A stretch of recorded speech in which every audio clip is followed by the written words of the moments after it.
हाँ जी, क्या हाल है सबके। मैं सुमित कुमार एक बार फिर से आपका स्वागत करता हूं अपने इस YouTube चैनल पे। थोड़ी सी तशरीफ हिली हुई थी, कंपेरेटिवली रिलैक्स हो गई है। जो बच्चा अभी 12th में था, सर कैसे भाई, आपको अभी पता होगा रिसेंटली सीबीएसई ने एक नोटिफिकेशन जारी करी जिसमें सीबीएसई ने क्लियर करा कि जो उसका टर्म 2 है, जो क्लास 12th के जो बोर्ड्स हैं वो स्टार्ट होने जा रहे हैं 26 अप्रैल से।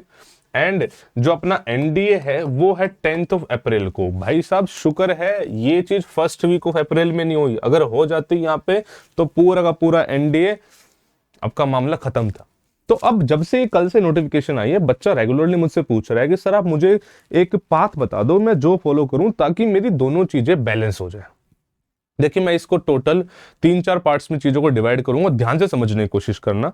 अच्छा, एक तो अगर बच्चा लाइक शेयर सब्सक्राइब नहीं कर रहा है तो बच्चे बहुत गलत कर रहे हो आप मेरे साथ, मेरी मेहनत के साथ, ठीक है।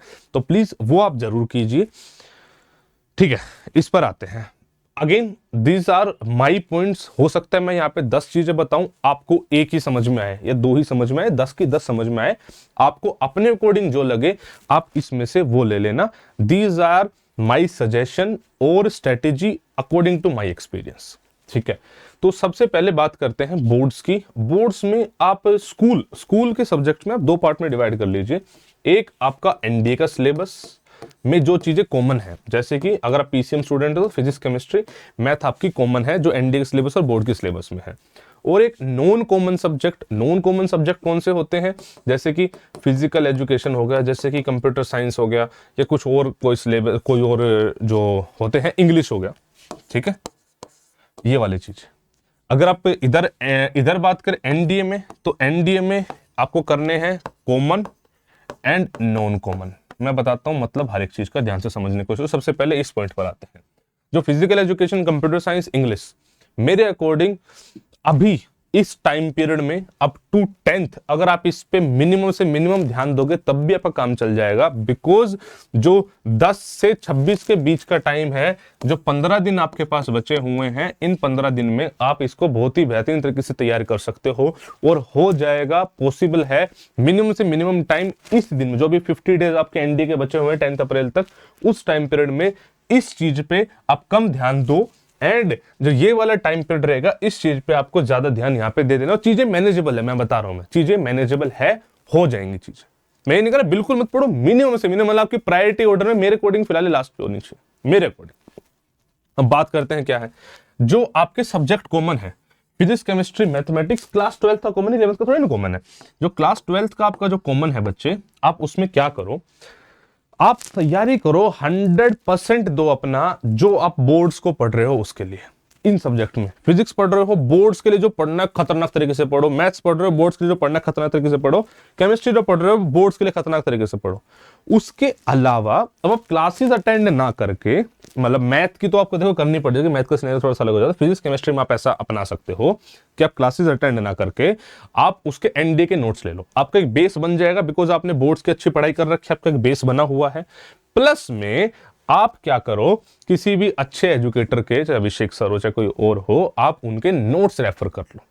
तो बहुत कम टाइम पीरियड में आपकी यही चीज साथ साथ एनडीए के लिए भी तैयार हो जाएगी। और इसी को मैं कॉमन बोल रहा था, ठीक है जी। नॉन कॉमन में क्या आ जाता है, नॉन कॉमन में 11th क्लास आ जाती है और जीएस आ जाता है। 11th क्लास का क्या करें, देखो मुझे मैथ्स का सीनियर थोड़ा सा अलग है। मैथ्स बच्चे टू बच्चे डिपेंड करता है कैसा है। मैं ये पूरी वीडियो जो बना रहा हूँ ध्यान में रख के उस बच्चे को बना रहा हूँ जिसके पास नॉन मेडिकल साइंस है, बिकॉज ज्यादा क्राउड उसका है, मैं फोकस उसी पे दे पा रहा हूँ। जो हिस्ट्री और ये सब वाले बच्चे हैं, आर्ट्स वाले बच्चे हैं, उनकी तशरीफ ज्यादा थोड़ी सी हिली है, बिकॉज बिना मैथ्स को पढ़े चीजें ना निकाल पाएंगे। तो अभी मैं फोकस नॉन मेडिकल साइंस वाले बच्चों को करके मैं आपको वीडियो ये बना रहा हूँ, ठीक है। तो जो 11th क्लास है बच्चे, मुझे ऐसा लगता है साइंस आपने पढ़ रखी है, पहले भी आपने तैयारी कर ली होगी, नहीं करी होगी तो ऑब्वियसली आपको थोड़ा सा अलग रास्ता अपनाना होगा, कर ली है तो अभी के टाइम पे आप अगेन फिजिक्स केमिस्ट्री के नोट्स रेफर करें। पहले आप क्लास 12th का करेंगे, उसके बाद आप 11th क्लास के फिजिक्स केमिस्ट्री के नोट्स रेफर करेंगे, बस इससे ज्यादा कुछ नहीं। वो इसलिए करना है बिकॉज आपने पहले जो पढ़ा है वो बर्बाद ना हो जाए, ठीक है। अब आ जाते हैं नॉन कॉमन पे। नॉन कॉमन में जीएस आती है, अब जीएस का बता, मतलब नॉन कॉमन का जीएस पोर्शन पर आते हैं। जीएस में अगर आपने मुझसे या किसी भी एजुकेटर से पहले अगर आपने पढ़ रखी है जीएस, तो इस टाइम पे अगर अनटिल अनलेस उस सब्जेक्ट में बहुत ज्यादा दिक्कत ना हो, तो आई वुड रिकमेंड यू कि गो थ्रू द नोट्स। अगर नहीं पढ़ रही है तो कोई ऑप्शन नहीं बचेगा, आपको क्लासेस अटेंड करनी ही पड़ेगी। अगर कर रखी है तो मेरा आपको ऑप्शन है कि please go through the notes बार बार। जैसे मुझसे अगर पढ़ना अच्छा लग रहा है, बहुत अच्छी बात है, लेकिन टाइम के हिसाब को देखते हुए करा करो। किसी पर्टिकुलर टॉपिक में दिक्कत है तो उस टॉपिक पर आओ, ना कि पूरा का पूरा 30 घंटे कोर्स लो, है ना। जैसे मान लो सपोज कर आपने मुझसे पॉलिटी पढ़ रखे, पॉलिटी में आपको पार्लियामेंट समझ नहीं आ रहा, तो मेरी पार्लियामेंट की क्लास अटेंड करो। ये स्मार्ट स्टडी बोलते हैं इस चीज को। टाइम कम है, चीजें मैनेज करनी है, मुश्किल है, बट हो सकता है। ये जो बच्चे टाइम, ये जो 12th वाला अटेम्प्ट होता है ना, जो 12th के साथ साथ, ये गोल्डन होता है। मतलब गोल्डन कैसे बोल रहा हूं मैं, गोल्डन अटेम्प्ट है। अगर 12th के इमीडिएट बाद आप अकेडमी में चले गए, तो मैं कह रहा हूं इससे बेस्ट लाइफ कोई हो नहीं सकती। ये मिनिमम से मिनिमम स्ट्रगल में आप पहुंच जाओगे। 12th के बाद घर पे बैठना पड़ जाता है, उसके बाद चीजें होती हैं, तो मतलब डेफिनेटली थोड़ी सी परेशानी होती है। तो अगर 12th के बाद सीधा सीधा पहुंच गया आप अकेडमी, तो इससे बेहतरीन जिंदगी नहीं हो सकती है। लेकिन उसके लिए आपको एफर्ट भी लगाने पड़ेंगे, आपको एनर्जी भी ज्यादा लगानी पड़ेगी। जो आप नॉर्मली 4 घंटे पढ़ रहे थे, आपको 8 घंटे पढ़ना पड़ेगा, बिकॉज आप कुछ कंफर्ट चाह रहे हो लाइफ में, कुछ एक्स्ट्रा अचीव करना चाह रहे हो। मैं मानता हूं कि 12th क्लास वाले बच्चों के लिए मुश्किल है, लेकिन मुश्किल अभी के लिए है, बाद की लाइफ तो ईजी कर देगा ना वो। जो 1 साल घर पे बैठना पड़ जाएगा, उसमें बड़ी दिक्कतें हो जाएंगी। तो ट्राई टू मैनेज, बहुत ही परफेक्ट टाइप का स्केड्यूल एक तरीके से सीबीएसई ने आप लोगों के लिए बना के दे दिया है। 15 दिन का अच्छा खासा टाइम गैप है, उसमें आप बहुत चीजें कवर कर सकते हो। तो अभी जो आपका फोकस हो जाना चाहिए वो एनडीए पे भी हो जाना चाहिए। मैं नहीं कह रहा सीबीएसई बिल्कुल छोड़ दो, एंड सीबीएसई को प्राइमरी मोटिव रखते हुए एनडी पे फोकस करो, लेकिन हो जाएगा। अब यही चीज अगर फर्स्ट वीक ऑफ अप्रैल में होती तो कहानी बहुत खराब थी। आई होप कि मैं आपको चीजें समझा पाया। एक जब बात कर रहे हैं पढ़ने पढ़ाने की, तो एक बार अनअकैडमी के जो, देखो वैसे तो अनअकैडमी पे मेरे हिसाब से हर हफ्ते कोई ना कोई अच्छे बैच कोर्सेज आ रहे होते हैं। मेरे ऑलरेडी कोर्सेज स्टार्ट हो, जिससे मैंने क्लासेस स्टार्ट करी है। एक नया कोर्स आ रहा है जिसमें अगेन बहुत ही अच्छे एजुकेटर्स आपको पढ़ा रहे हैं। मेरी इसमें जो क्लासेज होंगी वो इसमें मार्च वाली क्लासेज होंगी, जो दूसरे बैचेज में चल रही है उनके साथ ही बंडल होकर क्लासेज यहाँ पर होंगी।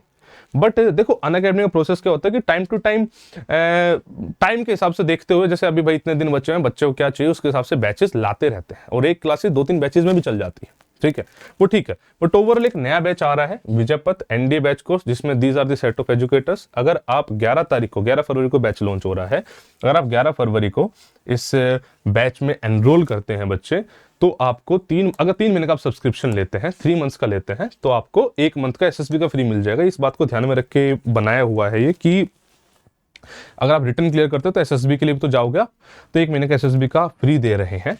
ठीक है, तो अगर आप सब्सक्रिप्शन लेना चाहते हो तो LWS10 कोड लेके आप सब्सक्रिप्शन ले सकते हो और मौज उठा सकते हो। ये होगी ये वाली बात।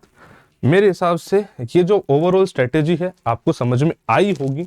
कोई दिक्कत होनी नहीं चाहिए, थोड़ा सा रिलैक्स हो जाओ, काम हो जाओ, चीजें डुएबल है, हो जाएंगी। थैंक्स करो सीबीएसई को स्केड्यूल देने के लिए, थैंक यू। ठीक है, तो बस यही इस वीडियो का पर्पस था। शांति रखें, मेहनत करते रहें। कुछ जिंदगी में अच्छा चाहते हैं तो ज्यादा मेहनत करनी पड़ेगी, तो ज्यादा मेहनत करो। ठीक है, चलो जी, बाय बाय, टेक केयर, जय हिंद, जय भारत।